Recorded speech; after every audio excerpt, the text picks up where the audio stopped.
Corona महामारी से जुड़े तनावों ने किशोरों के दिमाग की उम्र को बढ़ा दिया और भविष्य में इसके गंभीर परिणाम हो सकते हैं। एक नए अध्ययन में कहा गया है कि इन तनावों के चलते किशोर उम्र के बच्चों से उनकी चंचलता और चपलता छिन गई तथा उन्होंने वयस्क लोगों की तरह ज्यादा सोचना शुरू कर दिया। अध्ययन में नए निष्कर्षों के हवाले से बताया गया है कि किशोरों पर महामारी के न्यूरोलॉजिकल और मानसिक स्वास्थ्य प्रभाव और भी बदतर हो सकते हैं। इन्हें biological psychiatry global open science journal में प्रकाशित किया गया है।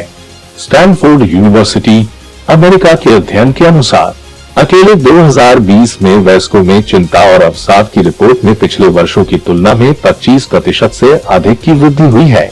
इस संबंध में शोध पत्र के प्रथम लेखक यान गोटलिब ने कहा, हम अब पहले से ही वैश्विक शोध से जानते हैं कि महामारी ने युवाओं के मानसिक स्वास्थ्य पर प्रतिकूल प्रभाव डाला है, लेकिन हमें नहीं पता था कि क्या असर डाला है या महामारी ने उनके दिमाग को भौतिक रूप से कितना प्रभावित किया। गोटलिब ने कहा कि जैसे जैसे हमारी उम्र बढ़ती है, मस्तिष्क की संरचना में परिवर्तन स्वाभाविक रूप से होते हैं। यौवन और शुरुआती किशोरावस्था के दौरान बच्चों के शरीर, हिप्पोकैम्पस और एमिगडाला मस्तिष्क के क्षेत्र जो क्रमशः कुछ यादों तक पहुंच को नियंत्रित करते हैं और भावनाओं को व्यवस्थित करने में मदद करते हैं, दोनों में वृद्धि का अनुभव करते हैं। उसी समय कोर्टेक्स में टिश्यू पतले हो जाते हैं। महामारी से पहले और उसके दौरान लिए गए 163 बच्चों के एक समूह के MRI स्कैन की तुलना करके गोटलिब के अध्ययन से पता चला कि लॉकडाउन के अनुभव के कारण किशोरों में विकास की यह प्रक्रिया तेज हो गई। उन्होंने कहा, अब तक मस्तिष्क की आयु में इस प्रकार के त्वरित परिवर्तन केवल बच्चों में प्रकट हुए हैं जिन्होंने लंबे समय तक विपरीत हालात का सामना किया, चाहे वह हिंसा, उपेक्षा, पारिवारिक शिथिलता या ऐसे ही कोई अन्य कारक हो। गोटलिब ने कहा कि इन अनुभवों को जीवन में बाद में खराब मानसिक स्वास्थ्य परिणामों से जोड़ा जाता है, लेकिन यह स्पष्ट नहीं है कि स्टैनफोर्ड टीम ने जो मस्तिष्क संरचना में बदलाव देखे हैं वे मानसिक स्वास्थ्य में बदलाव से जुड़े हैं। उन्होंने कहा, यह भी स्पष्ट नहीं है कि परिवर्तन स्थायी है। गोटलिब स्टैनफोर्ड विश्वविद्यालय में स्टैनफोर्ड न्यूरो डेवलपमेंट, अफेक्ट और साइकोपैथोलॉजी SNLP प्रयोगशाला के निदेशक भी हैं। उन्होंने कहा, यह उनकी कालानुक्रमिक आयु अंततः उनके मस्तिष्क की आयु तक पहुंच जाएगी।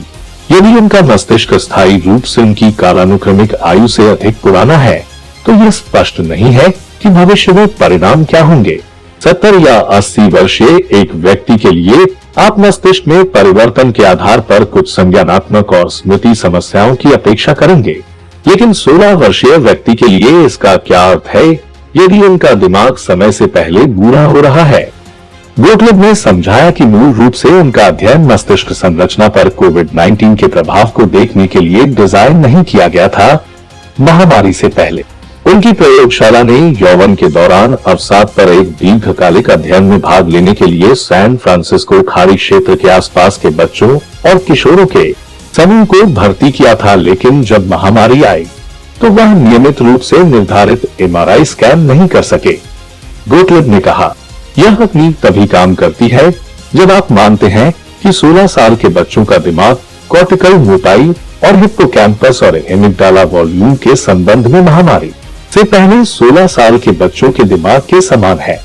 उन्होंने बताया, हमारे डेटा को देखने के बाद हमने महसूस किया कि ऐसा नहीं है। महामारी से पहले मूल्यांकन किए गए किशोरों की तुलना में महामारी खत्म होने के बाद मूल्यांकन किए गए किशोरों में केवल अधिक गंभीर आंतरिक मानसिक स्वास्थ्य समस्याएं थी, बल्कि कॉर्टिकल मोटाई, बड़ा हिप्पोकैम्पस और एमिगडाला भी कम हो गया था और दिमाग की उम्र भी बढ़ गई थी। अमेरिका के कनेक्टिकट विश्वविद्यालय के सह लेखक जोनास मिलर ने कहा, इन निष्कर्षों के बाद के जीवन में किशोरों की एक पूरी पीढ़ी के लिए गंभीर परिणाम हो सकते हैं। मिलर ने कहा, किशोरावस्था पहले से ही मस्तिष्क में तेजी से बदलाव की अवधि है और यह पहले से ही मानसिक स्वास्थ्य समस्याओं, अवसाद और जोखिम व्यवहार की बढ़ी हुई दरों से जुड़ी हुई है। अध्ययन में कहा गया है कि जिन बच्चों ने महामारी का अनुभव किया है, अगर उनके दिमाग में तेजी से विकास होता है तो वैज्ञानिकों को इस पीढ़ी से जुड़े भविष्य के किसी भी शोध में विकास की असामान्य दर को ध्यान में रखना होगा।